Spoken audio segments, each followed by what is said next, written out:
Earlier this week, I played my first game of 10th edition Warhammer 40k. And as we all know, you only ever need one data point to form any sort of opinion about something, so here are my opinions. I think 10th edition is really good so far. It has all the feeling of 9th, but smoothed out somewhat, made a little simpler in places just to kind of make the game flow a bit better. Things like the cover rules and consolidations, pile-ins, and also the list building is a lot easier in this edition, which makes it a lot better for someone like me to be able to actually start picking up and playing it. Firstly, list building. Very, very simple. I know there's some controversy here about having to have fixed unit sizes and also having all the war gear being free. It does make list building a lot simpler. This Age of Sigmar style of having the exact unit compositions and all the extra stuff already just built into the points makes making lists way quicker. I could make a list without having to use Battle Scribe or any sort of app. I just used a notepad and I could just write down all the things and add up the points at the end. One of the issues like with Age of Sigmar is sometimes you're going to be 5 or 10 points short just because of what you want to bring doesn't quite add up to the full round 1500 or 2000. Age of Sigmar has something for this. I think it's the Triumph system, but there's nothing like that in 10th edition 40k, so maybe there should be to allow you a little bit more freedom to maybe take 5 or 10 points off at the end if you can't quite fit them in. It also makes some of the data cards read really weird. For example, on the Cronos, it says any number of models can each be equipped with 1 Spirit Vortex. Why on earth wouldn't you ever put the Spirit Vortex on? It's literally just a free extra gun. Free wargear only makes sense in places where you're either replacing something or it's only a certain number of things in a unit can take a certain option just to allow you to have the generic printed this is what they have by default and this is what they can get extra. But it's something like this, of course you're going to take it. Just print it as part of what they're equipped in. Don't make it an option. The second thing I like about 10th is the cover rules are a lot better. I was always confused in 9th about what gave light cover, heavy cover, medium cover, obscuring cover, duvet cover, just all the different types of cover you could get. This time it's a lot simpler. It's just cover.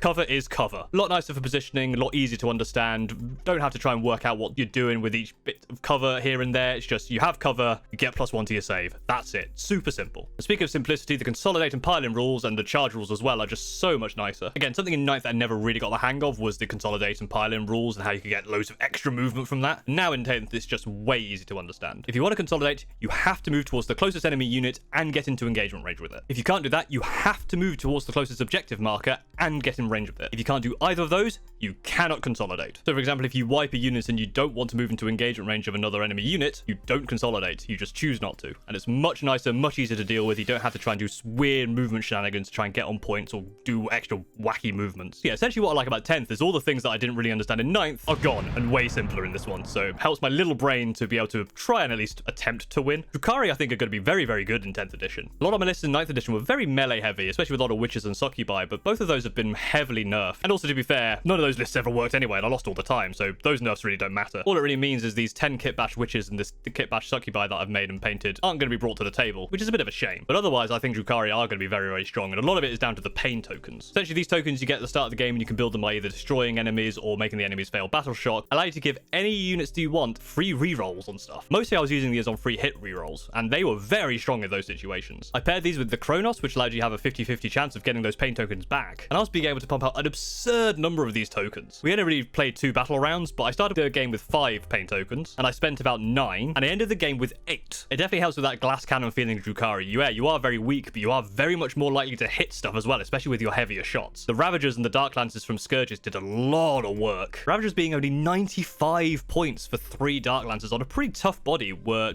I don't know why you wouldn't bring 3 in every list. Well, I wouldn't bring 3 in every list because I don't own 3, I only own 2, but...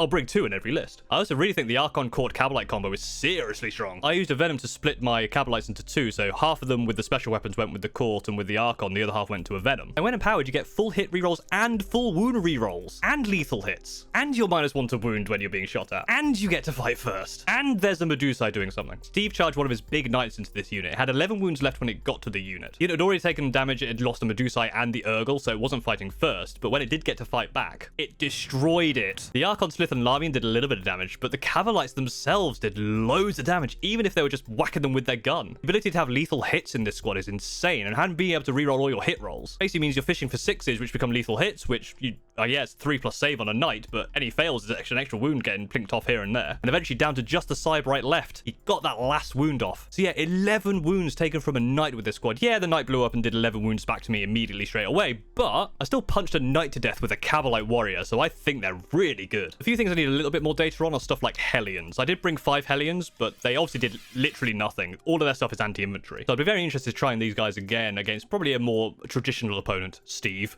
you coward, hiding behind your knights and your painted models. Why can't your knights pick on someone their own size, like my knight that I haven't built?